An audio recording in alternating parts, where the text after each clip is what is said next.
God, this thing's fun. Holy.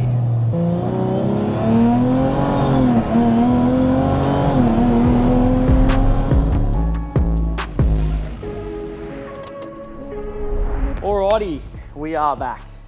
I feel like fucking, what's that, DJ? DJ Khaled. DJ, another one. We've got a fucking patrol again. So we're gonna walk you through this one as well. This one is gonna be super cool. I'm actually really excited, given that I am a big Barra boy. This one is gonna get a big Barra. The customer contacted us and said, pretty much said, let's party. So I said, you know, bet, let's do it. So we sat down and organised, you know, really what he wanted out of the project. And he sort of said to me, anywhere between sort of 700 to 800 horsepower. And he didn't know what he wanted to do with transmission. And this was about 6 to 8 months ago from this, when we were recording this. So at that time, we hadn't done many different transmissions. So it was mainly, in these things anyway, it was mainly just the manual and a ZF6 that goes behind the Barra. Since then, we've actually done 2 or 3 ZF8s, which is the 8 HP transmission that comes in like the BMWs, the Dodges, all those sort of exotic style cars. I sort of suggested, look, why don't we look at a ZF8 transmission? And he was interested, he did a bit of research and sort of come back to me and said, yeah, let's do it. So this one is going to also be an 8 HP transmission, 8 HP 70 specifically. So we're going to build a motor for it. We're going to put a ZF8 transmission in it. We're going to use the Turbolamic TCU, which is the controller for the transmission. But we're going to do an 850 horsepower engine package for him, where, as you can see, this thing is completely stripped from arsehole to gooch. So we're getting this one completely repainted. Sorry, I shouldn't say completely. The body's staying the same, we're just getting the engine bay resprayed.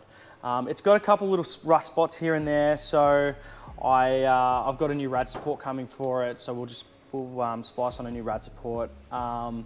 Fix up a couple little holes and dents and shit in the engine bay that we're not happy with. And then it's going down to Ward's Paint and Panel, which you've probably heard of. They've been on the Keep It Real YouTube channel, painted a lot of their giveaway cars. So we're gonna send it down to him. He's a legend and he does awesome work. He paints a lot of our rocker covers that we put in these things. So, you know, if a customer gets a built engine, they have an option for a painted rocker cover color. A lot of people just go red, blue, orange, whatever they want. Some do color match to their car. So he's good, we know he does good shit, so we're gonna get him to paint it. It's filthy at the moment, so we're still in the midst of, we're gonna take it outside, give it a wash and all that sort of shit. So for the most part, yeah, we're just gonna take you along for the ride. Let us know what you wanna see out of the project. We're gonna try and be as in-depth as we can.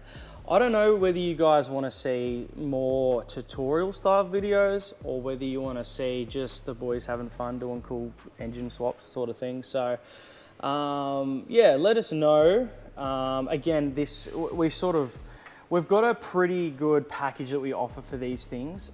You know, all our packages include aircon, all our packages include heater, all our packages include oil coolers, transmission coolers, all that sort of stuff, because we've done so many of these Barra patrols. We know that a lot of people will be like, oh, I've never had an issue with my oil temps. It's because you've never fucking monitored, dickhead. So we've monitored oil temps on these things and they're just horrific. They get plus 110. Like, it's just ridiculous. Oil coolers are a must on these Barra patrols. If you're doing one yourself, please put an oil cooler on it.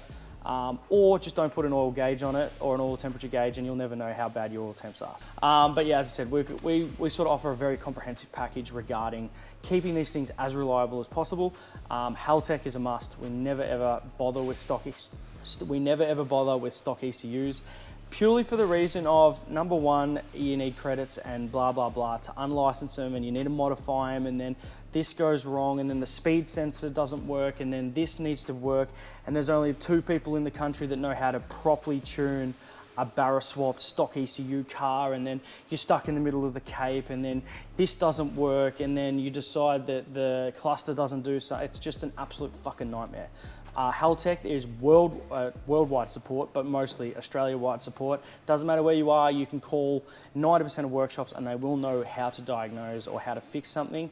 Hence, why we use Haltech mostly. It also adds a layer of safety. You get wideband safeties, you get oil pressure sensor safeties, air fuel ratio, all that sort of stuff. So there's really no downsides to an Haltech aside from the cost, but we include it in our full drive and drive out price, so there's no dramas with that. So yeah, we'll get this thing washed up, and then I think we'll start screwing the motor together. I won't show you how to screw a motor together because there's about 175 YouTube tutorials on how to do it, but we'll get this washed, we'll show you the motor and keep moving with it.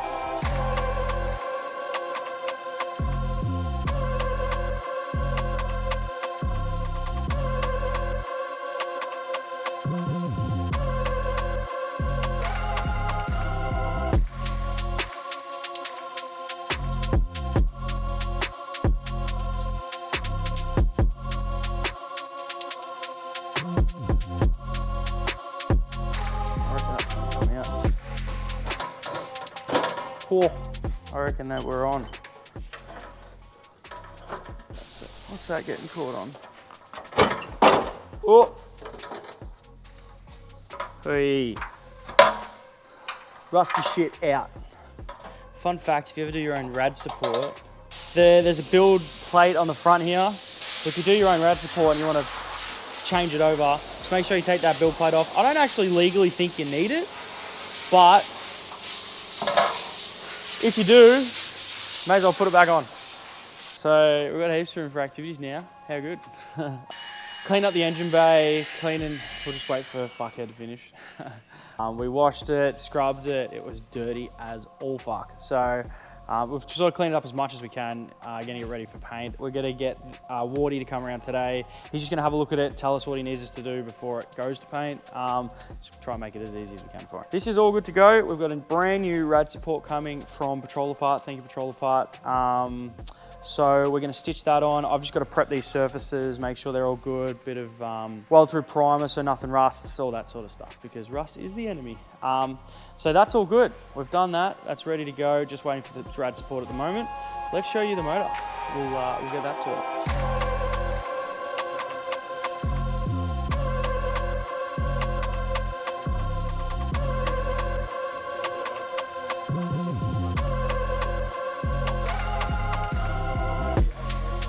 Now we get to do all the cool shit. We thought we'd just give you a whole rundown of the car because it's sometimes when people do these builds, they're like, this is what we're doing, and then you don't find out until they're actually doing it. So we'll give you a full rundown of the car so you get a good idea of how cool this fucking thing's gonna be.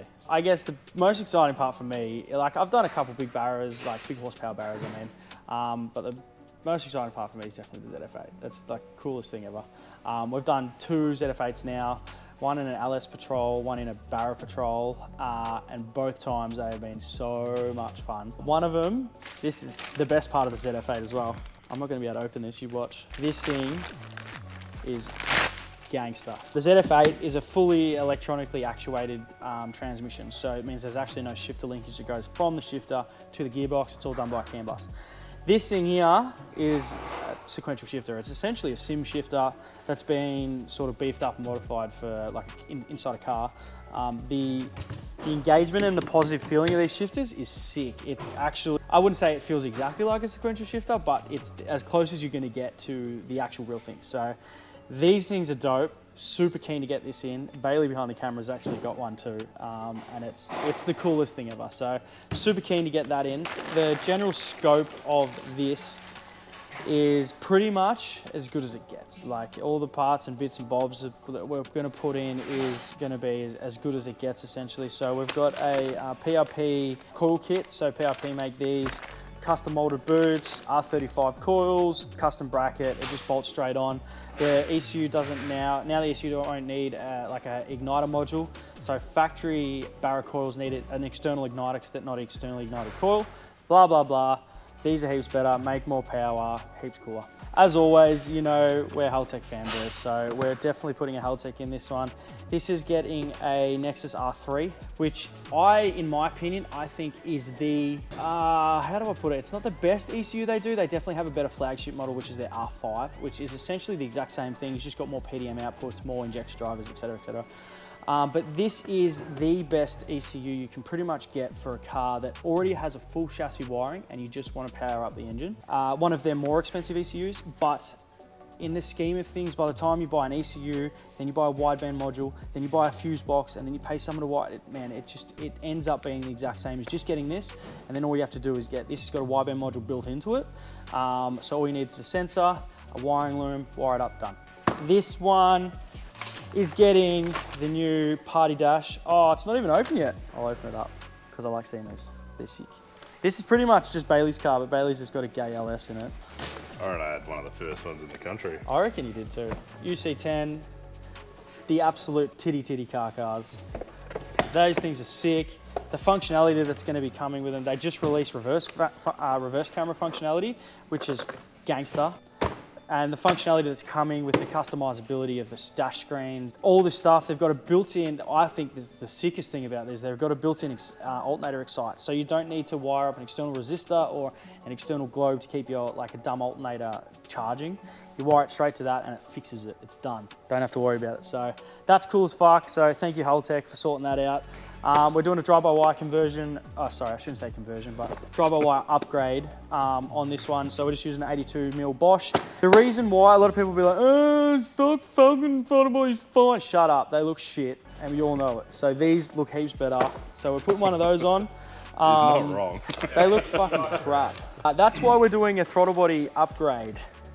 We've got the boys down at Pulsar to send us one of their, pretty much the go-to for a Barra. If you're trying to make upwards of sort of 600 to 700 horsepower, this is pretty much the turbo you go to. It's a G42.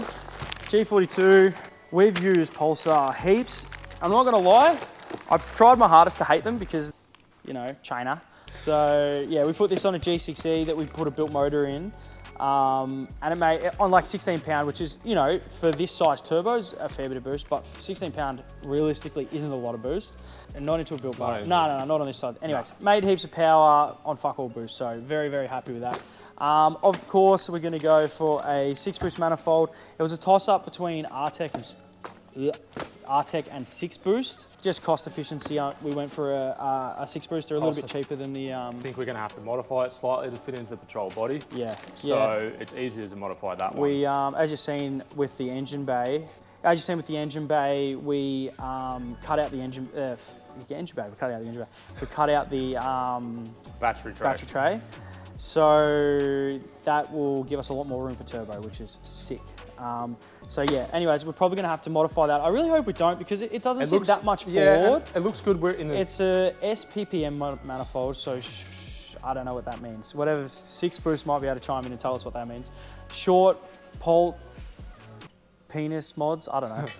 Whatever that is. So yeah, hopefully we don't have to modify it. It'd be sick if we can just like clock the turbo. Being V-band, we can just clock the turbo wherever we want. Yeah, so hopefully we don't have to modify that because it's just an extra because of where the gate position is in it. Yeah, this has got heaps good gate priority. 6-boost on their recent manifolds or like their revision manifolds seem to really get their gate priority under control, or like a lot better, I should say, not under control. They were good, but they were good for running lots of boost. Yeah. Yeah, 100%. Yeah, if you just wanted yes on the boost gauge, then you run the old style. Yeah, they did spool quite quickly. Well, that's the thing. A lot of people go, oh yeah, gate priority. Yeah, it's sick having gate priority, but you also lose a lot of spool. And we proved that with your car. Yeah, we did. Lost so much. We lost, I think it was like close to 600 to 700 RPM spool just because we put the wastegate on the rear housing. And that's obviously the least amount of turbulence in a turbo tract, the more responsive it's going to be. So yeah, we put a gate on the rear housing and we lost like 600-700 RPM of spool. And we lost horsepower because of with turbulence in the back of the turbo housing. It was just a it was a mess. EMAP went up. Anyway, so good gate priority means worse spool, not shit spool. I'm not going to say it's shit spool because it still does spool, obviously. But if you've got unreal gate priority, usually you sacrifice spool.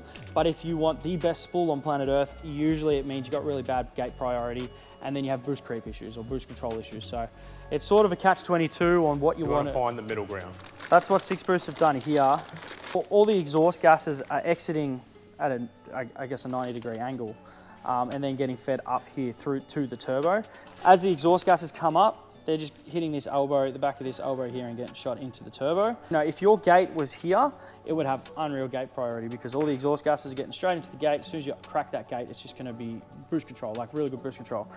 But the downfall of that is all your exhaust gases when the gate's closed is going to be hitting the back of that wastegate, creating heaps and heaps of turbulence, and it's going to sacrifice spool. So having it on the side is a good compromise between spool and gate priority. So yeah, very happy with that. That's going to work well. Not an issue, but we may have to modify. Just the location, not just the actual... location of the turbo, but that's not an issue. That's not a problem. This is one of the coolest things on planet Earth. And even when back in the day when I was building my own car before I even had Mackie-Lec, I used to look at these manifolds and I'm like, I don't think I consider a car cool personally until it has one of these. This is one of my fucking favorite upgrades or like aesthetic mods, not even for the performance gains. These are literally bolt-on top-end horsepower. They will give you short runners, obviously give you, they don't give you a response, like your torque's a lot higher in the rev range, but I couldn't give a fuck. This is one of Plasma Man's. So this is one of Plasma Man's billet intakes, right? The coolest thing since sliced bread, and it's pretty much, again, there's a lot of different opinions standing next to me, but this is my favorite intake out of all of them. I've got one on my car. No, I know, but I know you like the look of the Hypertunes. I do like the look of it. And a lot of people like Tunnel Vision make a fucking unreal plenum too. There's so many different people. Yeah, I think this is the best overall looking one. Yeah, aesthetically, this is my go-to. I fucking love them. And Plasma Man have always been awesome to me. And you're right, they've always helped me. Bolt-on performance, realistically. Yeah, and aside from the aesthetic aspect, they are bolt-on. Well, there is mods. You've got to extend throttle body cables and stuff. We're obviously making complete loom for this, so it's not going to be an issue. But yeah, it's just one of those things. You can also get them with 12 injectors. Yeah. You don't have to re-drill them or stuff around doing 100%. stuff. So it'll burst panels, nitrous ports, instead of having to stuff around with OEM stuff. Yeah, exactly right. So there's a lot of benefits. There's a lot of options. They're pretty much the go-to for over sort of 1,000 horsepower. In this case, the customer just said, I like the look of them. And that's all, you know, if you want to put one on your stock Falcon, don't let any cunt tell you you can't, because they're fucking cool as, and they look sick. Yeah. So yeah, it's just one of those things. You will lose torque. I'm not going to deny you're not going to lose torque because they're a short runner. Typically a long runner manifold will give you better torque down low. So it's just one of those things. Yeah, NA is even like, it accentuates it even more. Yeah. So turbo manifold, a longer manifold typically brings in high power.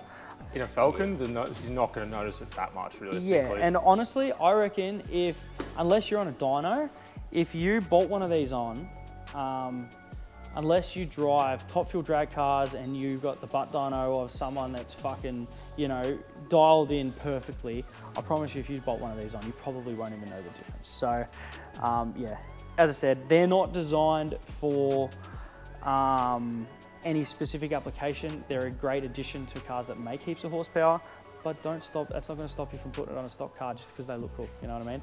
You're allowed to do aesthetic mods without things making things better. Remember that. Anyways, this one here, this is cool. Stock factory Ford part off a Barra Territory with electric power steering. It's 175 amp alternator. Made by Ford. They look the exact fucking same. There is nothing different about them. They bolt straight on, use the exact same wiring. A couple of settings in the ECU are a little bit different. And you get 175 amps worth of alternator rather than, I think the stock one's 120. 140. Are they 140? 130? Whatever they are. Yeah, that's it. Good upgrade. I actually shouldn't have told you that because I'm pretty sure Ford just stopped selling them, which sucks because I can't get one for my car. Anyways, big thanks to Brett Custom Machine Works. We've got one of his rear adapters for our ZF8. So that's going to adapt our ZF8 to the Patrol transfer case. Everything will bolt in. We've used his stuff before, it's always good, so very happy with that. Obviously, Turbo Smart wastegate. Obviously, we use Raceworks all the time as well, so they've sent us a whole lot of shit. Fuel lines, fuel filters. This one's getting 1650cc injectors. Now, a lot of people are going to ask, oh, 95, 98, E85. This is going to go E85 for the big 850 horsepower, or, you know, thereabouts sort of power we're aiming for. Get a car to make 800 on 98 is a big task, and it's something that we're just not going to do, especially on this. And realistically, he's probably going to drive it on 400 kilowatts in the bush on 98.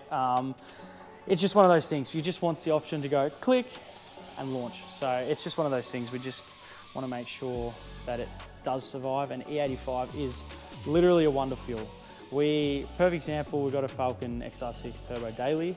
On 98 made 330, and E85 it made 410. Yeah, you could add a little bit more timing, a little bit more boost, but that's because the fuel allows you to. Just a better fuel. Excuse me. Did you get that? Yeah, so E85 is sick. Definitely recommend it. Yes, I understand. Four-wheel drives typically are tourers or they're bush pigs or whatever. E85 isn't very available when you're in the middle of fucking Toolangi State Forest. So, but that's why you put a flex fuel sensor in. Exactly right. So we're going to put a flex fuel sensor in this. All Dash 8 fuel lines front to back, just to make sure the fuel supply is going to be fine. We're doing a twin in-tank pump. Yeah, the whole setup is going to be completely redone. We do brand new fuel lines from front to back on these things. What else are we doing? We've got the DomiWorks adapter. So this is big thanks to 8Speed AU. They pretty much Australia's supplier or Australia's go-to for 8-speed adapters. This one is DomiWorks Billet Barra adapter, obviously. That's the converter bit there. So that's the piece that bolts to your converter, piece that bolts the Barra to ZF8. 8-speed. Very sort of rudimentary and easy setup. They are actually ridiculously easy. Yeah, like they're not hard at all. Very basic. You've probably seen them 150 times. But yeah, they're sick. We've put them in every 8-speed car that we've done so far. Never had an issue. As you know, there's modifications that need to happen inside the transmission to get these things to work. This one's been already done. I've done this one earlier. Come around and have a look at the gearbox anyway. I don't know, it's not much to look at. It looks like a ZF6, it's the exact same thing. So this is a ZF8. As you notice, there's no shifter linkage on the side. So as I said, it is a completely electronically controlled 8-speed, well, it's technically a 9-speed if you include reverse, but 8-speed forward gears, 8 forward gears, I should say. Yeah, just killer box. And these things have been known to, I guess, coming from a workshop perspective, it's not something that I'd recommend, but these things have been known to handle sort of 850, 900, even 1,000 plus horsepower without any issues. And they're in a lot of motorsport cars and drift cars and everything. They get abused quite heavily. Yeah, 100%. So, not to say they won't break. No, and I know a lot of people that have broken them, so that's not to say that they're impenetrable. This one is an 8 HP 70, not 70. A 75. Yeah, this is the 70. So the 70 dictates or implicates that it's a 700 Newton meter capable gearbox.